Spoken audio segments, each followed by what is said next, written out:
All right, and finishing up our first lesson here on vectors, one of the key topics that we're going to use throughout this unit is the unit vector. So what is a unit vector? A unit vector is a vector that has a magnitude of 1. Magnitude of 1. So that's going to play a huge role for us a little bit later on, and has the direction of the original vector. So here's the notation. The notation for a unit vector is the little caret or hat. So if you were to see this in a textbook in a note, you would know that this is a vector, and the caret indicates that it's a unit vector, so it has a magnitude of 1. And here's how you do the calculation. All right, you take the original vector and you divide it by the magnitude of the vector. So let's talk about that for a second. How do you calculate the magnitude of a vector? So really any vector can be broken down into two components. So for example, if this was my vector u, I can calculate that length of the vector u, or the magnitude of it, simply by knowing this value and this value, and it forms a right angle triangle. So at this point then, the magnitude of my u vector is the square root of a squared plus b squared, so the two components. And yes, this is Pythagorean theorem. So to find the magnitude of a vector, Pythagorean theorem, to find the magnitude of a vector, you simply use Pythagorean theorem in order to calculate it. Okay, so that value right there is how you get that denominator. And we're going to talk about a little bit later on what that would look like. But for example, let's say we found the magnitude of a vector, magnitude of u, to equal, say, 5. So therefore, and I'm just making this completely up, it would be u vector divided by 5, or 1/5 the original u vector. So what this does, that value, the denominator is your magnitude, this divides the length to get 1. So it reduces or scales our vector down to get it to a length of 1, and then we still have the original direction because the u vector is pointing wherever it was already pointing. Okay, so there's the unit vector.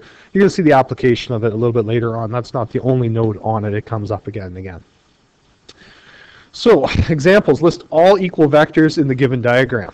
Now I'm not going to go through and do all. That's a little wording. Let's just go list equal vectors because we could be here all day with combinations. So when we're looking at this, the letters break these line segments into vectors, and the assumption here, this is a square. So I will put this, indicating all sides are equal. So if you want all equal vectors, or some equal vectors, remember two things. We have to keep in mind magnitude and direction. So in order for them to be equal, both of these have to be the same. So for example, vector AB across the top is equal to vector DC. Okay. Same direction. I started at the same point. So A and D are the tails, B and C are the heads.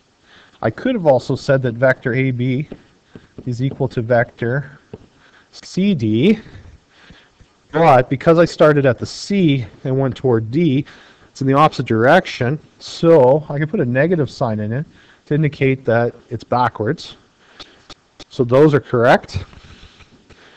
If I go inside, vector DE, for example, it would equal vector EB. Okay. Please note, though, and this is when I do this live, I have some students that tell me that vector DE is equal to, say, CE, because it shares the same angle, so why are they not equal? It's because of the direction. Remember, the head and tail have to be pointing in the same direction. All right? So if those two vectors, when you look at it, one's pointing up to the right and the other one is pointing up to the left. So this is in fact not true. And then we can continue on. And like I said, to list all of them, we'd be here all day. So AD and BC would be equal. I'm sure you can come up with a couple others as well. We can get fancy. I could say vector AC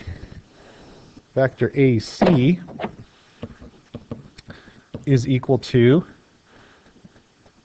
twice AE using scalar multiplication. So AE, if I doubled AE, then I would get to AC. So you do it like I said, you can see a whole bunch of combinations. So it's just to give you an idea that in a simple square with the diagonals drawn in, there's a large number of vectors that are also equal. Final example then, for the given number line, state equivalent vectors. Okay, so this again, we're just playing with numbers here.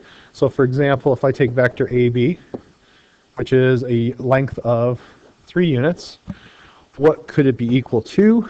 Well, it could be equal to 5/3 of vector AC.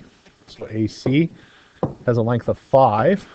We need to take out that 3, so 5/3. What else would be equivalent here? Vector BD. So B to D, if we look at that, is equivalent to, or equal to, vector DE. So they both have a value of 7, or length of 7. We could say that vector AC has a length of 5, so it's equal to CD. And now you can see again, it goes on and on and on. There's a whole bunch of combinations that could work here. Vector AB, if I want to make the comparison with DE, AB is 3 units long, DE is 7, so it'd be 7/3. So just using a simple number line, so the two things you have to keep in mind again, magnitude and direction. So this is 4 vectors to be equal. And if you can get comfortable with this concept right here, then it makes the rest of this first unit a lot easier, because now you're not going to have me, when you come ask for help with the homework, is the magnitude the same, is direction the same? Because those are the two questions you have to ask yourself. And if you can get, if they're in the same direction, you can always get the magnitudes to work with a scalar operation here. So you can always use scalars to adjust the size of the vector to match up. All right, homework's posted at the bottom here. Remember, this is the review and the assigned first units work, so, or first sections work.